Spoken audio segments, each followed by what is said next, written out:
Hello good morning नमस्कार दोस्तों, स्वागत है आपका आज के मुख्य समाचारों में। यहाँ आपको देखने को मिलेगी सुबह से शाम तक की ताज़ा खबरें, ब्रेकिंग न्यूज़ अपडेट के रूप में। तो दोस्तों वीडियो को शुरू करने से पहले आपसे एक छोटी सी रिक्वेस्ट है, अगर आपने हमारे यूट्यूब चैनल को सब्सक्राइब नहीं किया है तो सब्सक्राइब जरूर कीजिएगा। तो चलो दोस्तों शुरू करते हैं आज के पहले मुख्य समाचार।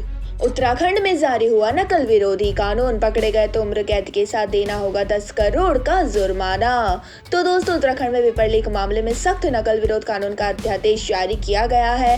तो दोस्तों राज्यपाल ने लेफ्टिनेंट जनरल गुरमीत सिंह ने शुक्रवार को उत्तराखंड प्रतियोगी परीक्षा अध्यादेश 2023 पर मुहर लगा दी है। वही दोस्तों सरकार को उम्मीद है कि इससे आगे घटनाओं में कमी आएगी। तो दोस्तों आपको बता दें कि इस कानून के तहत अगर कोई प्रिंटिंग प्रेस, कोचिंग इंस्टीट्यूट या मैनेजमेंट सिस्टम नकल कराने पर दोषी पाया जाता है तो उसे उम्र कैद की सजा हो सकती है। साथ ही दोस्तों उसे 10 करोड़ रुपए का जुर्माना भी भरना पड़ेगा। इसके अलावा दोस्तों अगर कोई व्यक्ति संगठित रूप से परीक्षा कराने वाली संस्थाओं के साथ मिलकर षड्यंत्र करता है तो उसके लिए भी सजा का प्रावधान किया गया है। वहीं दोस्तों जानकारी के लिए आपको बता दें कि राज्य में प्रतियोगी परीक्षाओं पर नकेल लगाने के लिए सरकार सख्त कानून बनाने जा रही है और इसी के तहत मुख्यमंत्री पुष्कर सिंह धामी ने एक अध्यादेश को मंजूरी देने के बाद राज्यपाल के पास भेजा था। तो दोस्तों राज्यपाल ने इसे गंभीरता से लेते हुए 24 घंटे के भीतर इस कानून को हरी झंडी दे दी। इसी के साथ दोस्तों चलते हैं आज के अगले मुख्य समाचार की ओर। करप्शन के आरोपों पर वित्त मंत्री निर्मला सीतारमण बोली, कांग्रेस अपना मुंह डेटॉल से साफ करे, सीएम गहलोत पर भी चुटकी। तो दोस्तों वित्त मंत्री निर्मला सीतारमण ने शुक्रवार को लोकसभा में विपक्ष पर जमकर निशाना साधा है। तो दोस्तों उन्होंने केंद्र पर भ्रष्टाचार के आरोपों का जवाब देते हुए कहा है कि कांग्रेस लीडर्स को अपना मुंह डेटॉल से धो लेना चाहिए। और इस दौरान दोस्तों वित्त मंत्री ने राजस्थान के मुख्यमंत्री अशोक गहलोत के विधानसभा में गलत बजट पढ़ने को लेकर भी चुटकी ली है। तो दोस्तों निर्मला सीतारमण ने सीएम गहलोत पर तंज कसते हुए कहा कि भगवान करे ऐसी गलती किसी से ना हो। तो दोस्तों वित्त मंत्री लोकसभा में बजट 2023-24 को लेकर विपक्ष के सवालों का जवाब दे रही थी और इस दौरान कांग्रेस सांसदों ने करप्शन पर केंद्र सरकार को घेरने की कोशिश की, जिस पर दोस्तों वित्त मंत्री ने कहा कि अरे करप्शन के ऊपर आप कांग्रेस वाले डेटॉल से इनका मुंह साफ कर दो भैया, कांग्रेस नेता करप्शन से उठकर बात कर रही है। इसी के साथ दोस्तों चलते हैं आज के अगले मुख्य समाचार की ओर। एयर इंडिया में फाइनल की 500 विमानों की डील, इसे मदद ऑफ ऑल एविएशन डील कहा जा रहा। ऑर्डर में 430 नैरो बॉडी और 70 वाइड बॉडी एयरक्राफ्ट शामिल। तो दोस्तों टाटा सन्स की एयर इंडिया ने 500 विमान खरीदने का ऑर्डर फाइनल कर दिया है और दोस्तों इस ऑर्डर में 430 नैरो बॉडी और 70 वाइड बॉडी एयरक्राफ्ट शामिल है और दोस्तों इन्हें अगले 7 साल से 8 वर्षों में डिलीवर किया जाएगा। वही दोस्तों इन्हें अगले 7 से 8 वर्षों में डिलीवर किया जाएगा और इकोनॉमिक टाइम्स ने इस मामले से जुड़े लोगों के हवाले से लेकर एक रिपोर्ट पब्लिश की है। तो दोस्तों यह ऑर्डर एयर इंडिया का है, लेकिन यह low cost carrier AirAsia और एयर इंडिया एक्सप्रेस के लिए भी होगा। साथ ही दोस्तों रिपोर्ट्स के मुताबिक यूरोपीय मैन्युफैक्चरर एयरबस ने इस ऑर्डर का एक बड़ा हिस्सा हासिल किया है और 240 A320 नियो और 40 A315 विमानों का ऑर्डर एयरबस पूरा करेगी, जबकि दोस्तों बोइंग 190 737 मैक्स 2787 और 10 777X विमानों की सप्लाई करेगा। इसी के साथ दोस्तों चलते हैं आज के अगले मुख्य समाचार की ओर। मूडीज ने अडानी की 4 कंपनियों की रेटिंग नेगेटिव की। इन कंपनियों की मार्केट कैपिटलाइजेशन में भारी गिरावट के चलते बदला रेटिंग आउटलुक। तो दोस्तों अडानी ग्रुप की मुश्किलें कम होती नहीं दिख रही है। वही दोस्तों ग्रुप की कई कंपनियों के शेयरों में गिरावट के बीच गौतम अडानी को एक और झटका लगा है।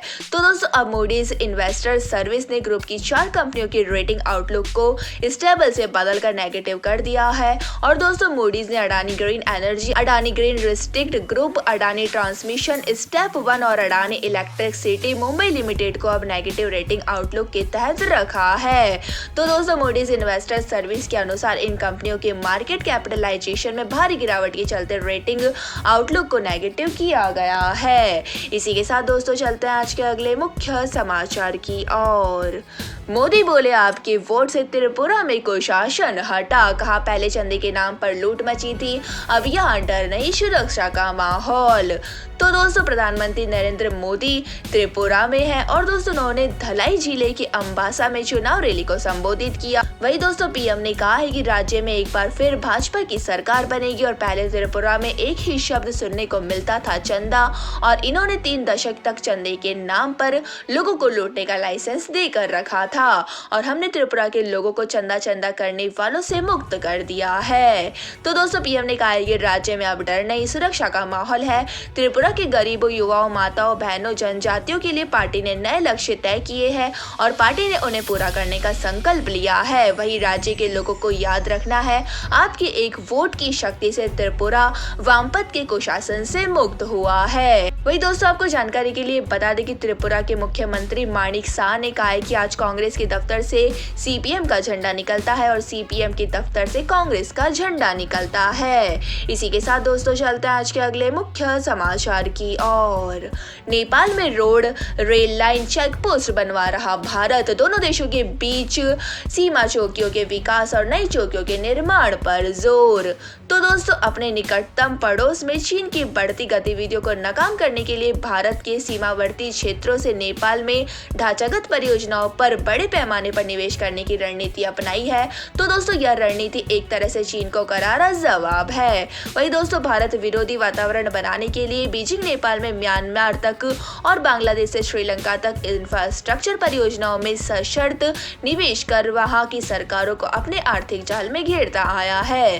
तो दोस्तों आधिकारिक सूत्रों के अनुसार भारत सरकार ने नेपाल का गेटवे मानी जाने वाली मौजूदा इंटीग्रेटेड चेक पोस्ट का आधुनिकीकरण के साथ नई पोस्ट बनवाने, पूर्व से पश्चिम तक नेपाल के भीतर और सीमा तक आने वाली सड़कों का जाल बिछाने, पुलों का निर्माण करने, नए रेल लिंक बनाने और एनर्जी प्रोजेक्ट पर फोकस करने का व्यापक खाका तैयार किया है। तो दोस्तों इन परियोजनाओं पर भारत 1000 करोड़ रुपए से अधिक खर्च करेगा। इसी के साथ दोस्तों चलते हैं आज के अगले मुख्य समाचार की ओर। हरियाणा के अस्पतालों में ड्रेस कोड लागू, jeans, T shirt, palazzo, backless top ban, गहने और लंबे नाखूनों पर भी रोक मंत्री ने सही ठहराया। तो दोस्तों हरियाणा के अस्पतालों में अब फैशन नहीं चलेगा और यहाँ के डॉक्टर और स्टाफ के लिए ड्रेस कोड लागू कर दिया गया है। वही दोस्तों स्वास्थ्य विभाग के नए ड्रेस कोड में jeans, palazzo, backless top, skirt जैसे फैशन वाले कपड़े बैन कर दिए गए हैं। वही दोस्तों हेयर स्टाइल भी तय किया गया है और दोस्तों जेंट्स कर्मचारियों के बाल कॉलर से लंबे नहीं होंगे और महिला स्टाइलिश ड्रेस, भारी गहने, मेकअप यूज नहीं करेगी। वही नाखून भी लंबे नहीं होंगे। तो दोस्तों ड्रेस कोड ना मानने वाले स्टाफ को ड्यूटी से गैर हाजिर मानकर कार्रवाई की जाएगी। इसी के साथ दोस्तों चलते हैं आज के अगले मुख्य समाचार की ओर। गुजरात की सूरत में हिली धरती, रिएक्टर पैमाने पर 3.8 रही तीव्रता। भूकंप का एपिसेंटर सूरत से 27 किमी दूर था। तो दोस्तों गुजरात के सूरत में शनिवार की रात करीब 1 बजे भूकंप के हल्के झटके महसूस किए गए और दोस्तों रिएक्टर पैमाने पर भूकंप की तीव्रता 3.8 मापी गई है। हालांकि दोस्तों इससे जान माल के नुकसान की कोई खबर नहीं है और गांधीनगर स्थित ISR के अनुसार भूकंप का केंद्र सूरत के 27 किमी दक्षिण पूर्व में दर्ज किया गया है। वही दोस्तों आपको जानकारी के लिए बता दें कि गुजरात में 26 जनवरी 2001 को 7.7 तीव्रता का भूकंप आया था और भुज और कच्छ में इस दौरान भारी तबाही हुई थी और 10,000 लोग इस भूकंप के कारण मारे गए थे। वही 2000 शव तो 26 जनवरी को ही निकाल लिए गए थे और इनमें भुज के एक स्कूल में 400 बच्चे भी शामिल थे। इसी के साथ दोस्तों चलते हैं आज के अगले मुख्य समाचार की ओर। जम्मू कश्मीर में पहली बार 87,000 एकड़ जमीन ट्रांसफर, 50,000 करोड़ की जमीन कब्जा मुक्त होते ही लैंड ट्रांसफर करा रहे सरकारी दफ्तर खोले।